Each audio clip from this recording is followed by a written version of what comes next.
Hi guys, welcome back to my channel and welcome if you are new. I hope you're all doing well. In today's video we're going to be talking about everything I read in April, but we all love books and we all love stats, and this is definitely not an original idea, but today we're going to be running through all the stats relating to everything I read in April. So without further ado, let's hop straight into it. I read a total of 8 books in April. This is the equivalent to my reading month in February. However, this is the best month regarding 5-star reads, which is brilliant. Finally getting on the roll with 5-star reads. I read a total of 2,475 pages, which meant my average page per day was 87, which isn't too bad. I tried to aim for 100, but 87 is still pretty good going, so I'm not too displeased with that. Average time spent reading per day, because this is one of the stats I did track specifically for this video, was 1.6 hours, so just over an hour and a half per day.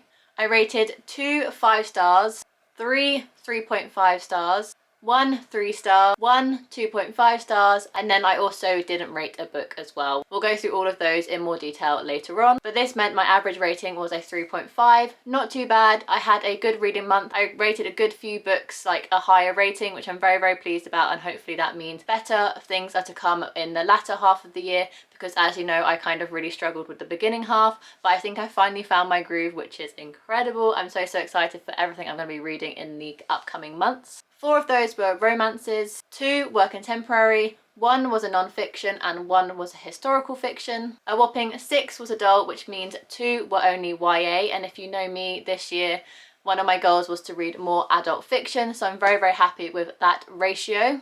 4 were physical books, 3 were ebooks and 1 was an audiobook. 2 were debut authors, 2 authors I had read before, and 3 were new to me. 2 of them were 2021 releases, which is brilliant, as I always like to stay on top of the new books coming out, but I'm also glad that a lot of them were older releases, as sometimes you tend to forget about their releases with the upcoming releases. So I'm glad there were 2 new releases and 6 older releases. These stats consisted of Beartown by Fredrik Backman, which I rated a 3.5 stars. This book basically follows a town in Sweden all about hockey, and when a major hockey tournament comes to town that tries to make this town kind of like well known again, a major event happened to then split the town into one half was right and one half was wrong. I enjoyed this book, but it's definitely not my favourite Fredrik Backman book. I go into detail about this book in one of my weekly reading vlogs. The entire playlist will be down below if you want further in-depth thoughts about all the books I'm about to briefly mention,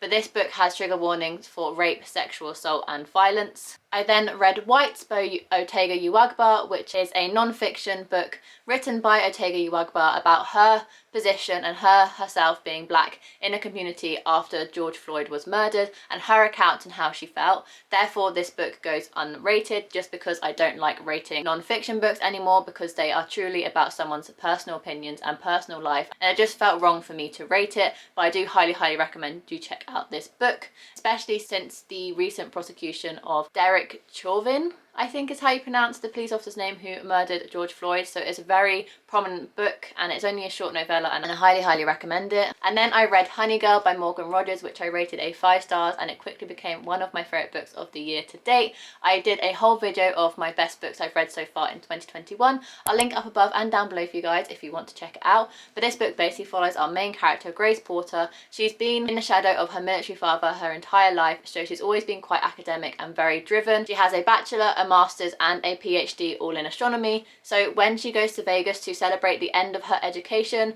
with her 2 best friends, and she gets so drunk that she marries the girl that she just met, everyone doesn't expect this of her, so she's trying to deal with the consequences and what this kind of means for Grace. And it's a book about self-discovery and self-love, and I highly recommend it. Morgan Rogers' writing style was impeccable and one of my favourite books so far of 2021 for sure. I then read Until Friday Night by Abby Glines, which went right down the other end of the scale, and I rated it a 2.5 stars. This book basically follows our 2 main characters, Maggie and West, and Maggie is mute after seeing her father kill her own mother, so she doesn't like talking anymore. This tragic event has made her mute, and she has to go live with her auntie and uncle and her cousin. She starts a new school where her cousin is at. Her cousin is a major football player and is kind of popular in school, and one of his best friends is West, and Maggie and West start to hit it off because West is also going through some major trauma as his dad is dying of cancer, and they kind of bond over that. I didn't hate the book, but it definitely has a lot wrong when it comes to portraying healthy relationships. This book, I felt the way all the guys across the football team, as well as her cousin and especially West, was very, very possessive over Maggie, and I just felt that it was portrayed really, really incorrectly, and I didn't enjoy that aspect of the book, and therefore the rating massively dropped, and I won't be continuing with the series. I then read 40 Love by Olivia Dade, which I gave a 3.5 stars. I enjoyed this book, but it was nothing special. This is an adult romance book about Tess Dunn, who goes on holiday with her best friend, and when a rogue wave strips her of her bikini top, she has to ask the only stranger on the beach that morning to help her and come to her rescue, and they end up piggybacking back to shore and creating a romance across this holiday. And I really, really enjoyed the first half of the book. It felt like it was going to be a 4 stars, and then the ending just felt a little it wasn't the best ending, and I didn't really enjoy the second half of the book as much as the first half. It felt very redundant and just over very, very quickly. Like, I really enjoyed the action and the romance at the beginning, but then it just kind of all fell a bit flat for me, so I gave it a 3.5 in the end. I'm hoping that I'm going to pick up another Tess Dunn and enjoy that book more, because I have heard some really, really good things about her works in general. Then I read another 5-star read, and that is Half a World Away by Mike Gale. This was actually a reread for me because I knew the second time round I was going to love it. I don't know what it was, but I just had this inner feeling that this book was going to be 5 stars the second time round, and my instinct was correct. I absolutely adored this book the second time round, and I highly, highly recommend this book. This was easily a 5 stars. If you didn't know, this book basically follows our 2 main characters, Noah and Kerry, and they are half brother and sister, but they separate at a very young age. Noah gets adopted into a white privileged family, and Kerry unfortunately ends up in a care home, and she has a very difficult upbringing. But when they're both in their like late 30s, 40s, they rediscover themselves, and it's all about found family, and it's just beautifully written, and I really, really connected to it. I also have this book featured in one of my weekly reading vlogs of April, so I'll link up above and down below for you guys to get my full thoughts and feelings on this book. But I cried. This has major trigger warnings for cancer, loss and grief, so I would be wary before going into it, but I do think Mike Gale does it justice, and I appreciated him for highlighting what it feels like to be one of the people left behind after a loved one dies. The last book I finished in April was We Are Not Free by Tracy Chee, which is a YA historical fiction regarding 14 young Japanese American citizens who get put into internment camps after Pearl Harbor in 1942, and Americans start to be racist against all Americans who have Japanese descendants. I think that's the right word. And I learned a lot, like a massive amount, about Japanese American citizens in that time of World War II in this book. I really, really enjoyed, once again, the first half of this book, but it fell a bit flat at the end of it for me, and I think it's because I got a little bit lost with the 14 perspectives. Every chapter you follow a different character about their own experiences and their time regarding being in internment camps. So I learned a lot of history, and I really am grateful, and I appreciate the book for that level. But personally for me, the enjoyment wasn't there, but I did rate it a 3.5 stars. The last book I want to quickly highlight in this video is Yoke by Mary H.K. Choi. I got 200 pages into this book in April, but unfortunately I DNF'd it. I just don't think this book was for me at this time of reading. I am going to hold on to it and re-pick up at a later date when I feel like I can handle this story a little bit better.